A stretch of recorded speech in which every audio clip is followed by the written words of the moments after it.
Um, as many of you will know, Ben is Oswestry born, Oswestry school. He's a social anthropologist with a very deep understanding of Uganda. He'll explain to us that later on. He's just returned from spending 6 months in Uganda last week. He's currently senior lecturer of international development at the University of East Anglia. He's also a guest lecturer at the Centre for African Studies at the University of Copenhagen in Denmark. Oh,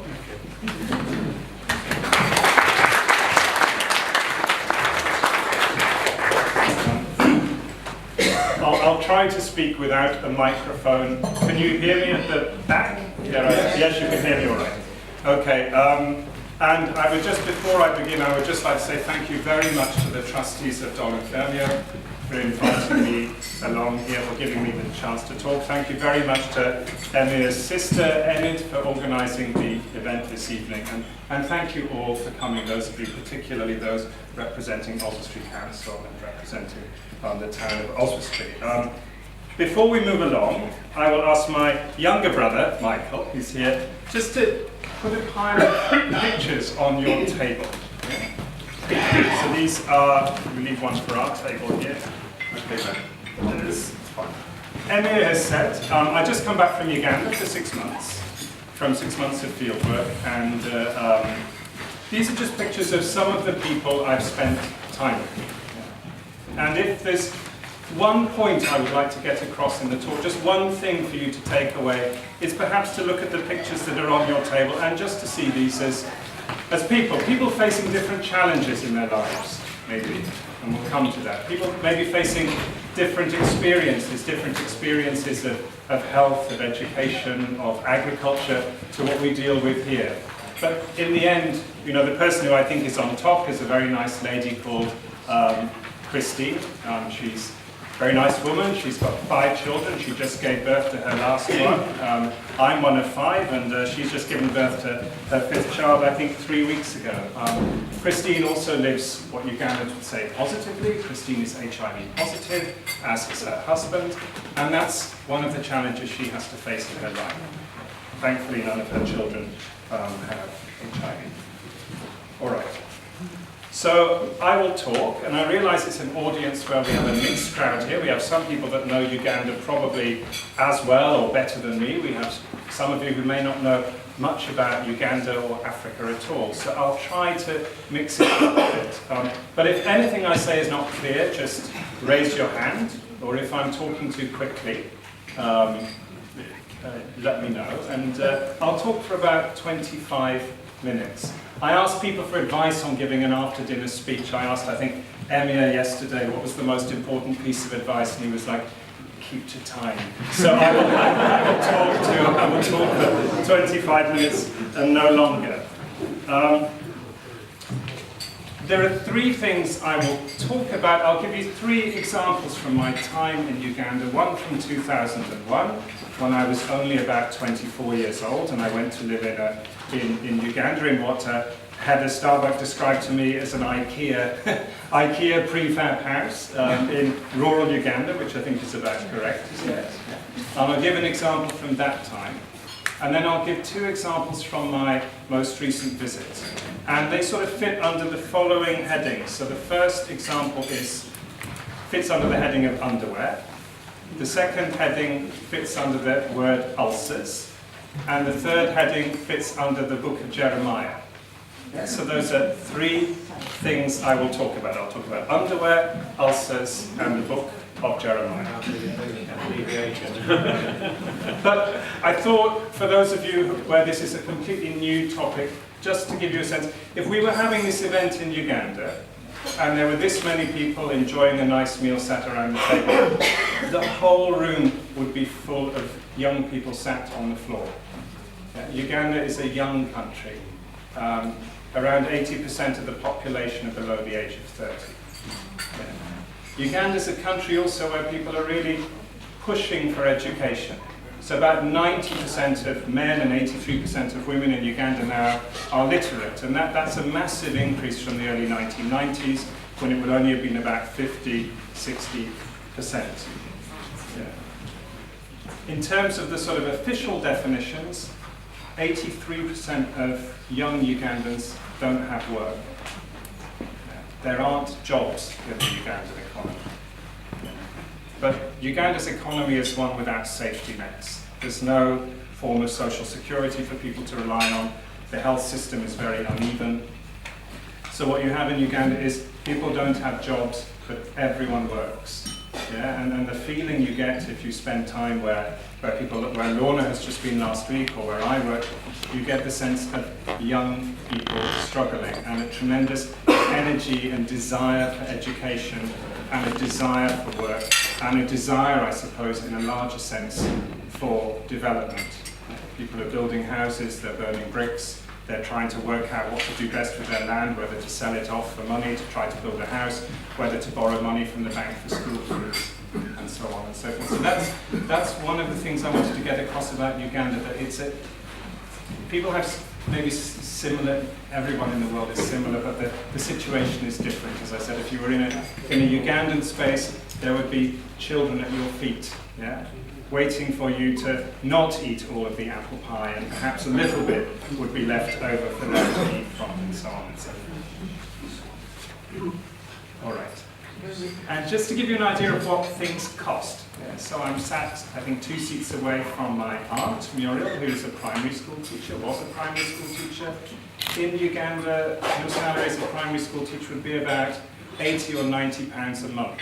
That's what you would be expected to live on. So if you're a school teacher, you would also be trying to do some business. You'd be trying to do some farming. If you're an agricultural labourer, you would perhaps get about £1 a day for working in somebody's field. So those are some of the situations people have to deal with. Yeah? And in terms of, if you're interested in some of the young people you can see over there, primary education is free. Yeah?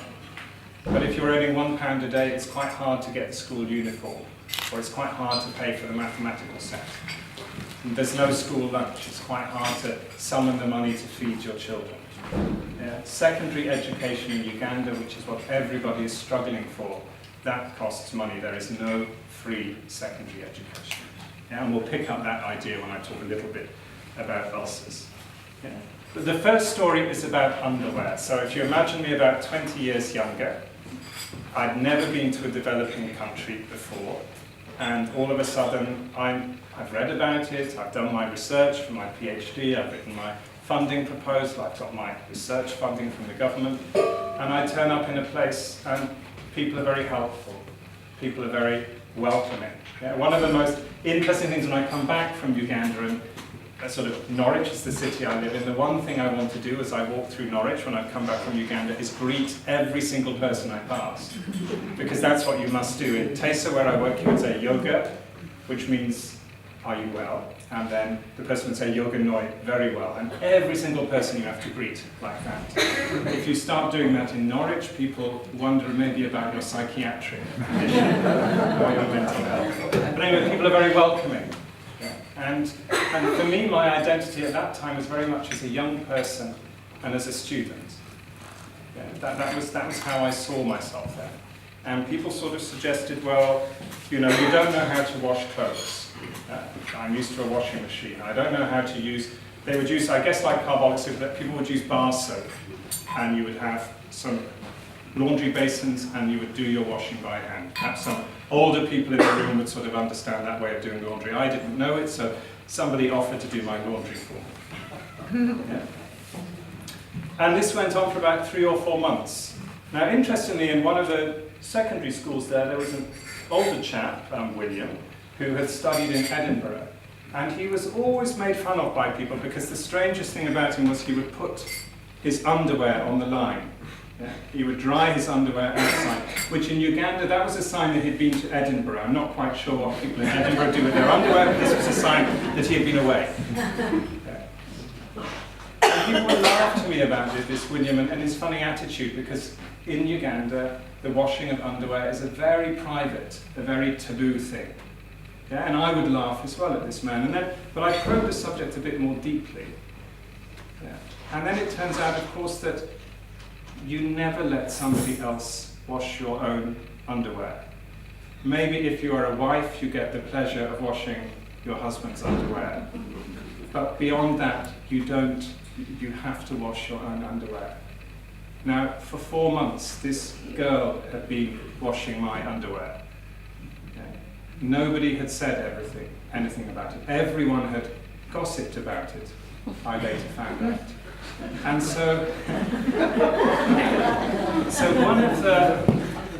I suppose that the point I want to get across sometimes is that and I'm sure this is true for the trustees as well, is sometimes it's very difficult because you're in a place where you're very powerful all of a sudden. I just saw myself as a student.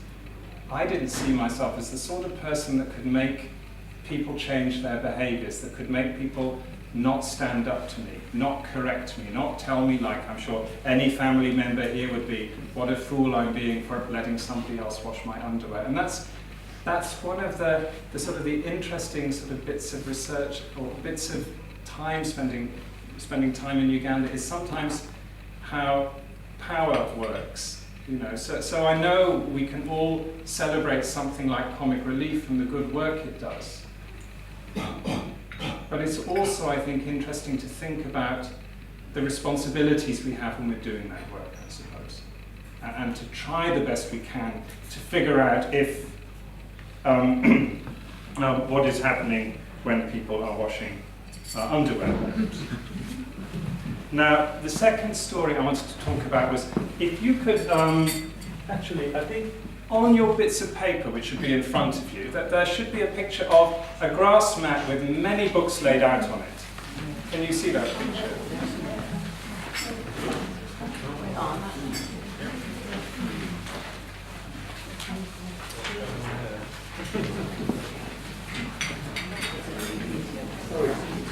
Yeah, you have that, that's right. So this picture, like this. So every Friday for the last few months, on Friday afternoon, I would go along to what is the Village Savings Group. And the Village Savings Group is a group of mostly women, some men. They will meet on every Friday and they will save money. And they will get a little stamp in the book for they save money. The most you can save is 15,000 shillings, which is about £3.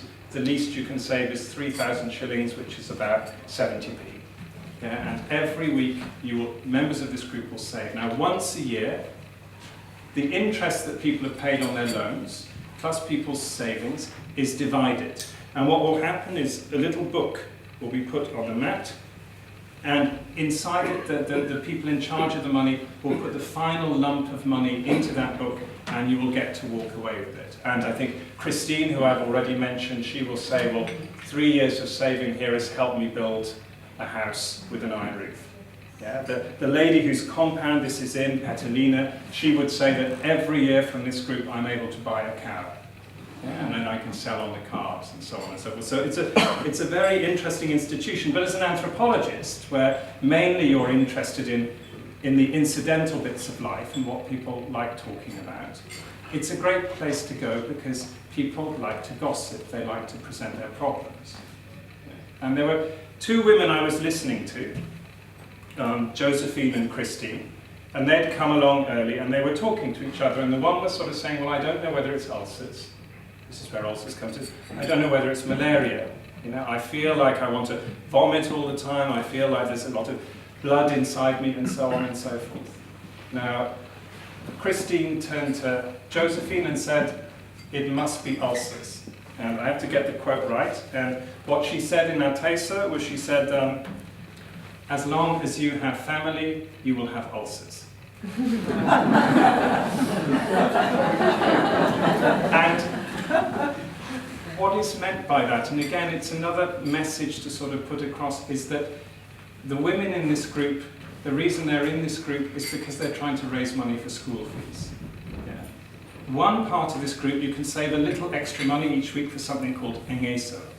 Engeso in English means disasters.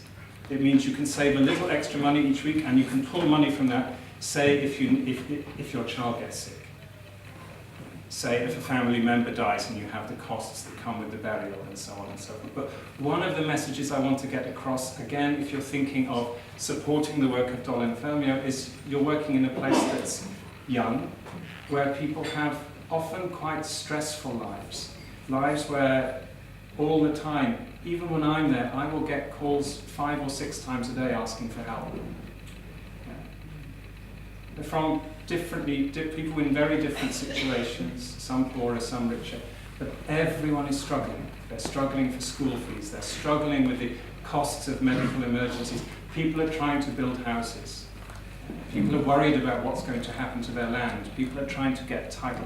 These are lives which are, I think, often lived in quite stressful ways. There are none of the safety nets that we have here. I was just talking with Marion, who used to work at the orthopedic, and I was saying one of the difficulties people have also is, which doctors do you trust?